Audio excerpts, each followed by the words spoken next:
Yeah, this used to be my wife's studio, Kate Dunton, if you follow her on the This interwebs. room we're going into. We used to have, it was like fake wood floors.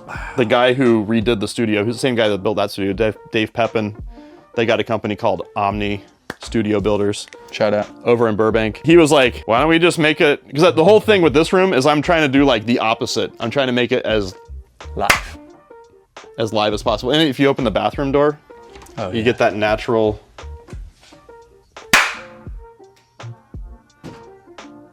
you get that natural reverb. So yeah, he was like, why don't we just do a concrete floor? That'll make it more liver sounding. Yeah, it looks great. And yeah, so it's polished concrete. It's awesome. Since we live in California and it gets wet when we get tons of rain, which we're coming up on the rainy season, it's easy to clean up. So now, instead of this being Kate's studio, well, Kate Dunton. Yeah, she has her own studio. We built Trio Kate. We built a shed in the backyard, and that's where her piano and all her synthesizers and everything are. And so down here, this is now my, I don't know if I should call it my A room or my B room. Yeah. I kind of wanted it to be like as old school feeling as possible with the wood paneling. Like not full on like plywood wood paneling or whatever, but but yeah, they came over, I think this is all walnut, and they came over and basically just took some measurements and then went back to their workshop, I should say. They cut all of these individually and then brought it back and installed it like perfectly. I was like, wow, how did you guys, well, they're good at math. Looks amazing, sounds amazing. It feels great in here, yeah. And then it's comfortable. And then they were, this is like probably the coolest part. They were like, hey, why don't we put some pipes up here and then you can mount your overheads from the ceiling. So like I used to have, well, there's still some in here because I roll them around from time to time for fun.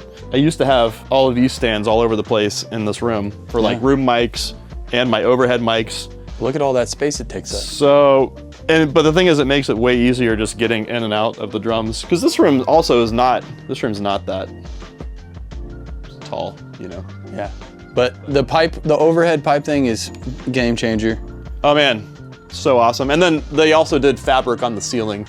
So that again cuts down on some of the, oh yeah. I'm telling you, man, they know what they're doing. All right, so drums.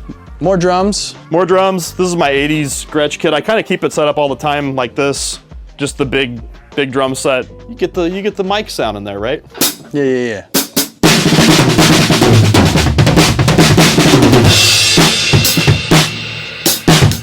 That sucks. We'll dub in a recording.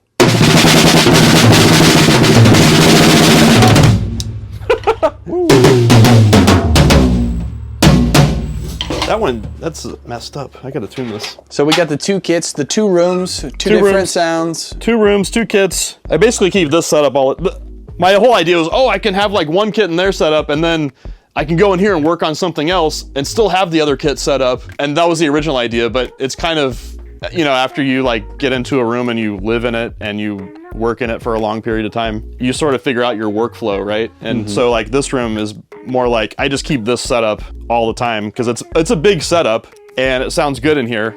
So I don't really like mess with it. I just keep it there.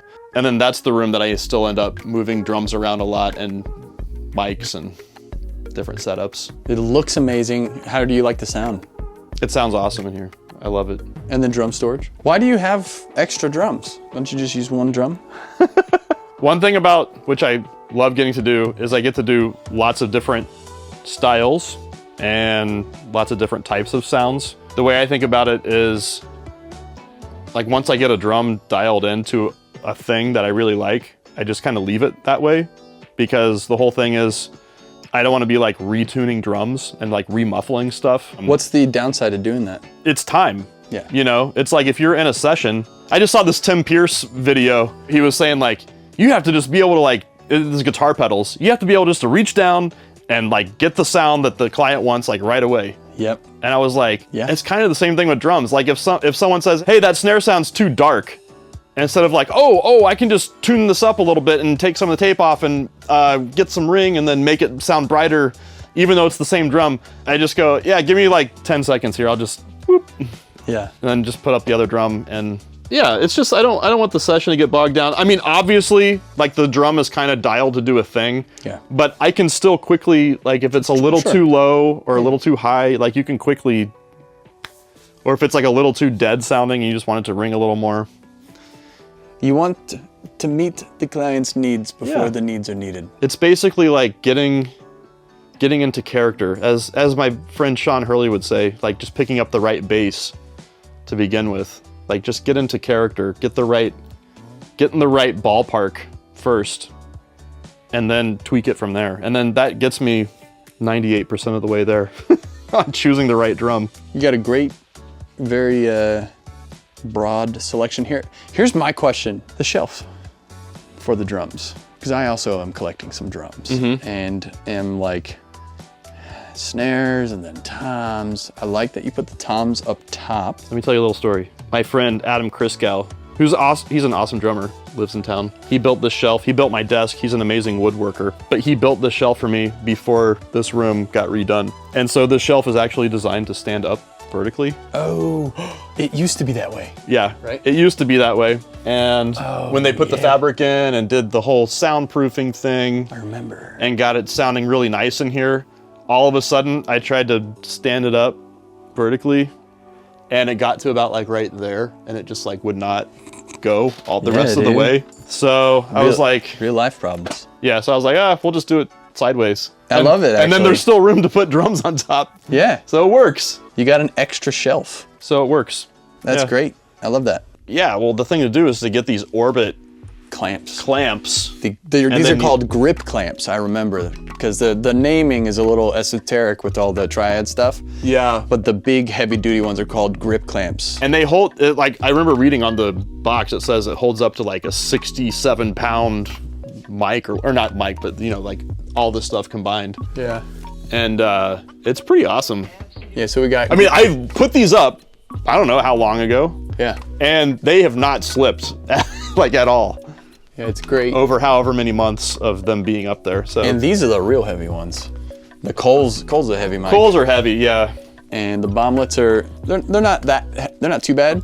But I mean, at that axis, at the, you know. I mean, could you imagine holding your arm out like this no, forever? No, dude.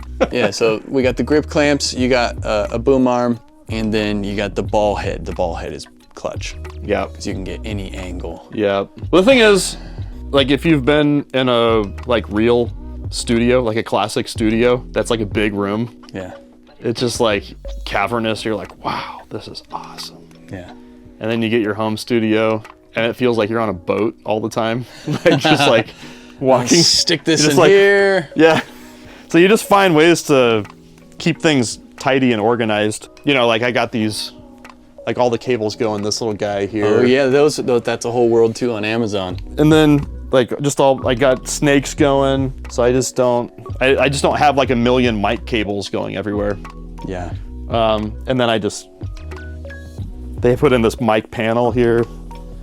Yep. So then there's nothing, unless sometimes I'll take a mic and put it through here and through the door or whatever, but same thing with like the headphone boxes, like I had them build like this. Yeah. And then that way it also hooks up to my screen in here. Yeah. All via that one, what is this box called? Yeah, it's an IP extender box. Yeah. So just like having one of those instead of having like literally every cable you need.